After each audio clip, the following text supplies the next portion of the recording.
So we are live here tonight with two legal minds, one from Canada, one from the United States, two brilliant men who I've had the honor and privilege of knowing both from online and in person, and hopefully soon to be in person for one of them. That one that I've not yet met in person is legal brilliant mind himself, Mr. Ron Coleman from the United States. He is a fantastic individual who I encourage everybody to go and follow on Twitter or X, whatever we're calling it these days. And then I also have Derek Sloan, another legal mind, who is also the head of the Ontario Party in Canada. And we're going to be talking about the subject, of course, you can see from the title, can Trump actually take over Canada? This is going to be more of a speculative conversation, but nonetheless, it is very concerning to many Canadians. And I see both cheering and displeasure from both countries. So I thought lawyers would be the best people to talk about this conversation based upon the legal framework of both countries. So welcome to you both. Thank you. Glad to be here. Thanks, Matea. Wonderful. So I'll start with you, Derek. Based upon formerly serving as a member of Parliament in the House of Commons, what do you see as the potentiality of Trump actually taking over Canada per se, and especially when it comes to the legal framework of Canada? How might that happen? Well, it's a good question. We live in a time frame where things are impossible until tomorrow when they're not. So having said that, it's highly unlikely. And I say that as a friend of the United States, a supporter of Donald Trump.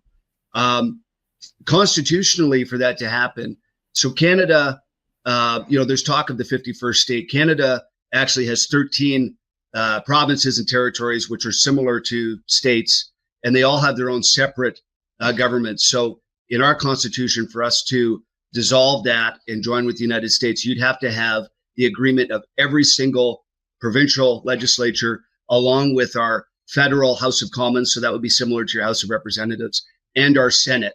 Given, like the United States, it's hard for Canadians to agree 100% on anything. So in that sense, it'd be very challenging. Obviously, there's less likely sort of scenarios involving military intervention, which I don't think anybody is expecting. Donald Trump has not said that, that he's looking to use force. But if we were going to go by our Constitution, it would be a complicated route where most people in the country would have to be begging for it to happen. Interesting. So I pose the same question to you, Mr. Coleman, with regards to the legal framework of the United States. How could this go potentially? We will conquer you. We will. It is a complete troll by Donald Trump. It's silly, and it's amazing to me, the articles that I find online about how could this really happen? What would the guerrilla warfare look like? I mean, are you people crazy? People will write on anything. It is very clear to me, and I do not speak for Donald Trump, although I do represent him in certain legal matters having nothing to do with the annexation of neighboring countries.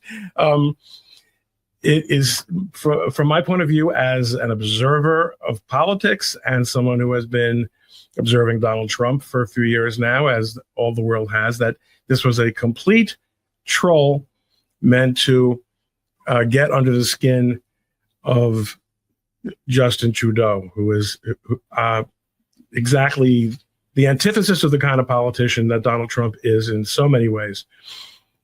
Nothing more and nothing less. Certainly every point that Derek made, I agree with. It is incredibly impractical. Obviously, there is no scenario of a military action. These are two countries. Look, I had a friend when I was in college, who had a girlfriend in Canada. And it was like a running joke that, Canada is one of the nicest United States states. Why would he say that? Because it was a way of demonstrating contempt for the weak, the country that was the little brother of North America, of Anglophone North America. But Americans actually tend to like Canada. There's no reason to do anything. But also, I mean, in terms of the legal, let's live in a world, for purposes of making sense of this conversation, let's live in a world in which the Canadian Parliament were to agree that it would be better for the future development of Canada to become part of the United States of America. That would only begin a process that would take years to negotiate. As Derek points out, Canada, nobody wants a state that's the second largest country in the world. That's a very big state. Even the provinces of Canada are huge. They're gigantic. So you'd have to figure out how to integrate these different states into the United States of America. And again, it's also incomprehensible to me why Canada would want this. I don't even understand why the United States would want it. There is nothing that we need strategically or even tactically from our military alliance or from integration of Canada into the United States from a military point of view that we don't already have. Canada is a member of NATO. It is, in fact, our closest ally. As the United Kingdom becomes less like the country that most of us are familiar with, we used to have this special relationship with the UK. That may be fraying, perhaps. UK, it doesn't seem to be anything like what it was. Canada, that's a country we can recognize. It's just America with some funny accents and some French people in it. Some French people. I'm sure the people of Quebec appreciate just being the French people of Canada. So it's a very interesting conversation because you brought in NATO and just how much, I didn't even realize, even though Derek worked in the House of Commons, I worked as a staffer in the House of Commons, I didn't realize how much we relied as a nation upon United States militarily, trade-wise, and the list is so incredibly long. So why would Donald Trump be doing this? Why, what does he want to get out of it? Justin Trudeau is leaving office, supposedly. We'll actually see when that actually happens. But why would he do this? I'll pose that to Derek first from the Canadian perspective, and then I'll shoot that question over to you, Mr. Coleman. So not knowing Donald Trump personally, nor near as well as Mr. Coleman would, I'm sure, I can only speculate. But I actually think that Donald Trump is one of these people that likes to dream big, think big. He knows he only has 4 years, let's say 2 years guaranteed with House and Senate majorities. I think he wants to sort of pitch some big ideas out there. I think he would like to incorporate Canada into the United States. As Mr. Coleman was saying, this is not something, even if both countries were begging for it tomorrow, it would take years and years and years to iron out those details.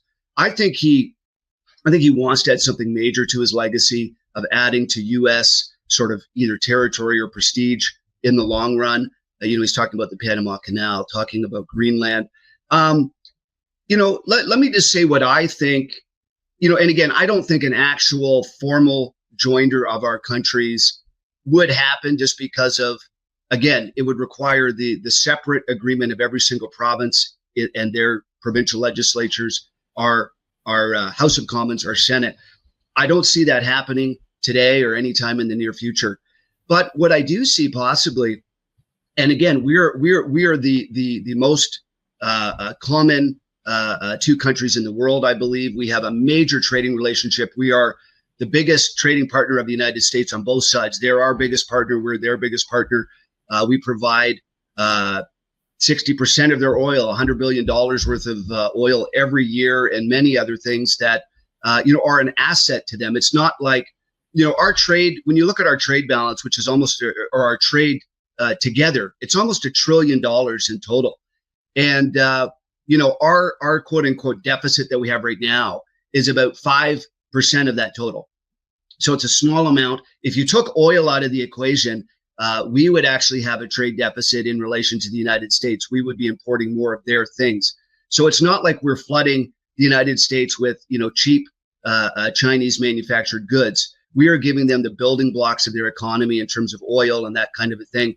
So even if they don't want to get it from us, they're getting oil actually at a discount compared to the WTI pricing from Alberta. If they want to get it from Saudi Arabia, they can. But why? There's just no rationale for that. So I think, again, like Mr. Coleman is saying, I think a lot of this is just sort of aggressive posturing. I would kind of go one step more to say, Trump would actually be happy if there would be some kind of way, I think, to add us to the United States. But we'll see what happens to this. I feel like there is a way for our countries to work even closer together. I would prefer if there was an easier way for us to, for example, if an American wants to apply for a job in Canada or vice versa, I would much rather have that than the type of immigration policies we've been seeing under Justin Trudeau. So if there was a way to have an even more common economy or a zone here, kind of like the Eurozone. I mean, listen, between Canada and the United States, I'd be totally open to that. So I think Donald Trump has hit on something. The exact wording of taking over Canada or whatever and using economic force to do so. I mean, obviously that sounds like bullying, but I think there is a way to make something even better out of this situation. That's interesting. I saw you, Mr. Coleman. You're nodding and you were agreeing with that. What part of that did you agree with? I liked Derek's point about an alliance along the lines of the Eurozone. That would make perfect sense for Anglophone North America. That neither country has to give up its sovereignty. We wouldn't, of course, have anything like the Brussels situation where they, a central parliament purports to start making rules for both countries. But the idea of having a tariff and immigration and employment union would, I think, probably be really mutually beneficial. But it also occurs to me, and this is something that first popped into my head when Derek was talking, this might also be a way of communicating to Mexico. Mexico has really been a thorn in the side of the United States. Probably well over 90% or more of the vast number of illegal aliens that have come from all over the world came through Mexico. And I don't think we need an alliance with Canada to enforce the southern border, but an economic and overall, union sort of arrangement with Canada would really be devastating for Mexico, because the U.S.-Canada team would probably really be competitive compared to Mexico in certain ways. So that might be part of what's going on here. I also like Derek's point about the idea that Donald Trump might be looking for some sort of physical legacy. I mean, after all, he's a real estate man. So he might very well want to acquire some more real estate for the United States. I mean, it is a sort of an antique concept. And I think we're having, frankly, keeping our hands quite full with managing what we have right now. But he's definitely trying to shake things up. And what messages he's sending to whom, I think it's worth having this discussion, if only to air out the possibilities we have today. Yeah, exactly. And I appreciate that. Derek, you're smiling, and I'm kind of giddy on the inside. I'm like, this all kind of makes sense now. It falls in line with his past actions and talking points. And do you think, from both of you, this is potentially why he's going for Panama Canal as well as Greenland? Or is that could that actually be more so a possibility, as opposed to Canada being this 51st state strategically wise because of the national security implications of obtaining those other locales? Well, I guess I would. So from the perspective of Greenland and the Panama Canal, I think that there's actually more of a sort of real object or a more of a rationale. Like Ron was saying earlier, there's nothing that the United States needs in Canada or vice versa that they can't freely get by asking. I mean, we work so closely together. Ron mentioned NATO. I'll mention NORAD. NORAD is our continental defense system. We have American troops and machinery in Canada at some of those NORAD points, and vice versa. I mean, if they wanted to, take some of their ships and put them somewhere, all they have to do is ask. So, I don't think there's anything specifically.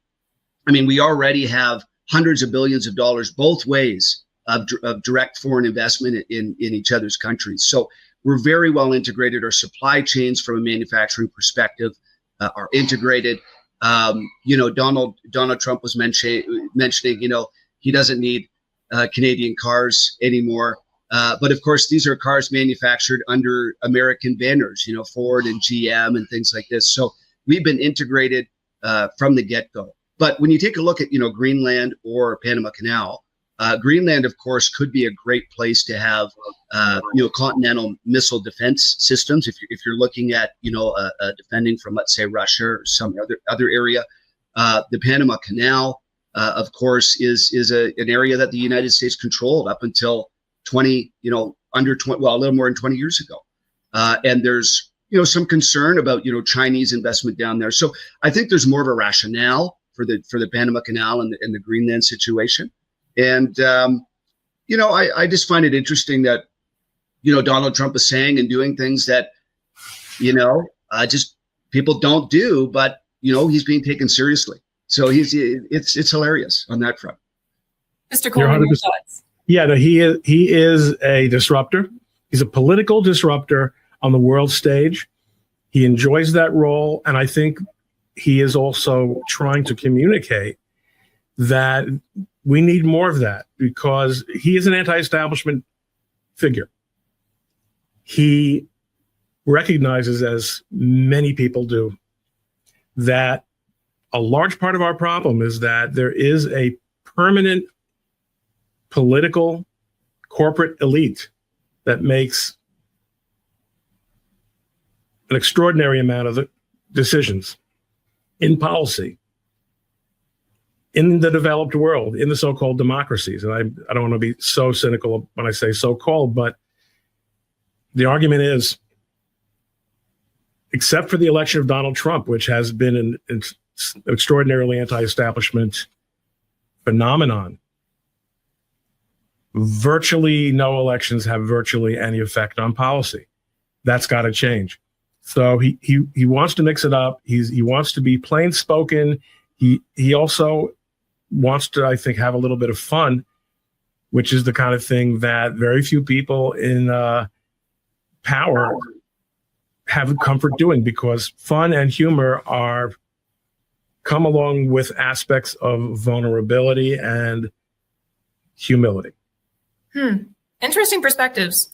Interesting. I love this conversation. I know we are short on time, so I'll wrap it up here. But if you have any final thoughts, I'll shoot it over to you, Derek, and I'll finish with you, Mr. Coleman.